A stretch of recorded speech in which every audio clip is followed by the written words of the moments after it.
You live in a medieval city where streets are tight, air smells suspicious, and every human quietly contributes to a problem nobody wants explained. By sunset, doors close quickly, because nothing ruins dinner faster than remembering exactly where everything eventually ends up going afterward. That is where you come in. Milo, the man responsible for carrying away what everyone pretends, magically disappears overnight without consequences. Your job starts when normal people sleep, because daylight and your profession together would cause immediate social collapse and public screaming. You carry wooden buckets and a yoke, simple tools designed to transport the exact thing every human produces, but refuses responsibility for. Every alley smells like regret mixed with poor decisions, creating an atmosphere so thick even your thoughts begin to feel contaminated. Rich or poor, everyone contributes equally, proving that social class disappears instantly the moment digestion finishes doing its universal job. Children laugh at you, adults avoid you, and dogs follow you like you are either food or a deeply confusing opportunity. You quickly notice the city already smells awful, yet somehow people blame you instead of the daily contributions they personally create. Your shoulders ache, your tools creak, and your dignity quietly resigns from existence somewhere between the third and fourth bucket. Winter makes your work heavier, summer makes it alive, and neither season offers anything resembling comfort or basic human mercy. Rain turns streets into liquid traps, blending mud and waste into a surface designed specifically to end your career dramatically. Nobody sings about your job, unless drunk apprentices decide. Humiliation counts as entertainment for people safely standing far away. Even priests praise hard work, but strangely disappear when your version of labor becomes physically present near holy ground. At sunset, families relax, confident their problems will vanish overnight, carried away by someone they prefer never making eye contact with. You step outside knowing the entire city has been saving something just for you, and none of it qualifies as a gift. Your route begins where houses lean dangerously, and privies creak like they are one bad moment away from becoming a public disaster. If this already sounds unbearable, subscribe now, because history somehow manages to invent even worse jobs for unfortunate people like Milo.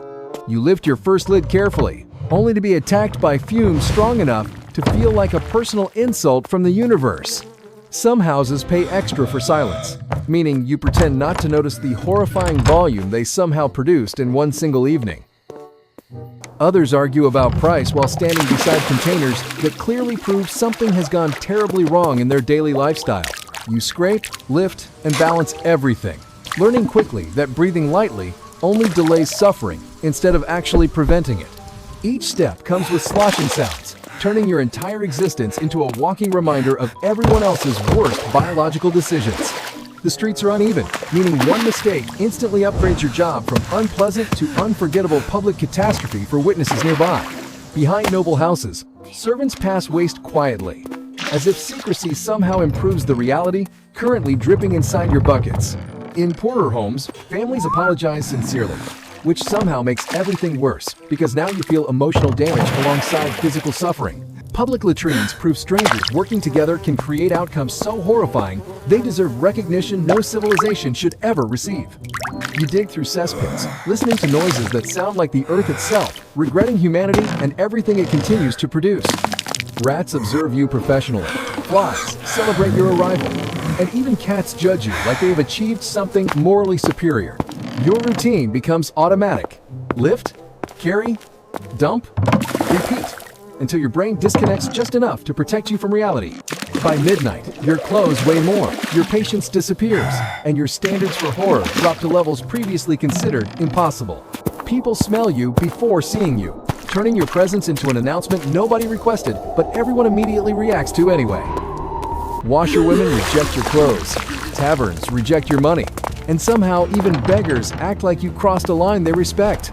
You eat alone, walk alone, and realize dating is impossible when your entire personality smells like other people's daily consequences. No matter how much you scrub, the smell lingers, as if your skin has legally accepted a permanent partnership with disaster. Neighbors blame you for every bad smell, including events that happen hours before you even arrive in their unfortunate neighborhood. Be honest. Would you take this job for enough money? Or does your dignity still have standards? Tell me in the comments. Children mock you creatively. Drunk men salute you, ironically. And somehow both reactions confirm you occupy a very strange social position. The worst part is, knowing every person laughing would panic immediately if your job stopped functioning for even a single week. Some households delay collection, then blame you when everything overflows. Proving responsibility disappears when consequences become visible and embarrassing. Festival nights double your workload, confirming celebration is just another way for society to produce significantly more problems for you. Monasteries, inns, and barracks all contribute equally, proving morality, discipline, and hospitality share identical biological outcomes in the end. A leaking bucket turns your path into a moving disaster, forcing strangers to react like you personally attacked their existence. You inspect every container carefully because trust is dangerous when failure results in consequences nobody will ever forget witnessing.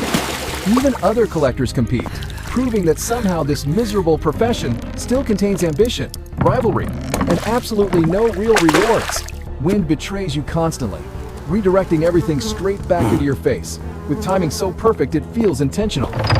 Eventually, your world simplifies into two categories: unbearable and slightly less unbearable, which becomes your new version of normal. Then come real dangers, because humiliation is manageable, but disease treats your profession like an open invitation to destroy you. Every cut burns, reminding you that even small injuries can become something far worse when combined with your daily environment. You walk through surfaces where everything mixes together, creating ground that actively rejects the idea of safe movement entirely. Insects surround you constantly, turning your job into a mobile buffet that you unfortunately remain the unwilling center of. One slip can end everything instantly, covering you completely and forcing immediate reflection on every life choice that led here. Some collectors collapse from invisible fumes, proving even the air itself occasionally decides it has had enough of humanity. Others fall through rotten boards, disappearing in ways nobody describes because some endings are simply too accurate to repeat. Your body changes slowly, your back bends, your knees fail, and every step reminds you this job takes everything. Night hides danger perfectly, turning every step into a guess that could become your final professional decision without warning. Thieves usually ignore you, but desperation changes priorities. And sometimes even your disgusting equipment becomes worth stealing anyway. During outbreaks, people avoid you more, as if disease personally follows you around like an extremely committed coworker. You hear coughing behind doors and realize you visit every home before sickness becomes visible, which feels deeply unsettling. Water is scarce, soap is expensive, and true cleanliness becomes a luxury you observe from a very unfortunate distance. Eating becomes difficult because holding food while remembering your job creates a conflict your brain refuses to resolve comfortably. By dawn, you are exhausted beyond reason, yet still responsible for finishing a job nobody appreciates enough to understand. Survival requires strength, caution, and luck, because missing any one of them quickly leads to consequences. Nobody survives well. Yet despite everything, the entire city depends on you more than they depend on most people they actually respect daily. Without you, waste floods, streets, contaminates water, spreads disease, and transforms life into something nobody would tolerate for long. You are sanitation before science, infrastructure before systems, and the only reason the city continues pretending it functions properly. Farmers buy what you carry, proving medieval business models truly had no limits when turning absolute disaster into opportunity. Your work connects city and field, embarrassment and survival, forming a cycle nobody respects but everyone relies on constantly. Nobles need banquets, inns need customers, and monasteries need order. Yet all of them quietly depend on you first. No one celebrates your work, yet every peaceful morning exists because someone like you handled everything nobody once remembered. History ignores you, even though missing 1 week would turn entire districts into something closer to a living nightmare. You are mocked, avoided, and forgotten, yet essential, which perfectly explains how society values the people keeping it alive. And somehow this is not the worst job in history, so watch the next video if you enjoy learning how bad things get. Kings receive portraits, knights receive songs, and you receive buckets. Proving recognition rarely matches actual importance in any society. Still, when the city wakes clean, that silent success belongs entirely to you and people who suffer exactly like you. You finish at sunrise, just in time for everyone else to wake up and pretend their problems solved themselves overnight. So yes, your job is terrible, because you carry civilization while civilization refuses to even stand near you. And that is medieval life. Everyone needs the work done, but nobody wants to acknowledge the person doing it. You pause briefly and wonder if any job in history has ever been both this necessary and this universally disrespected at the same time.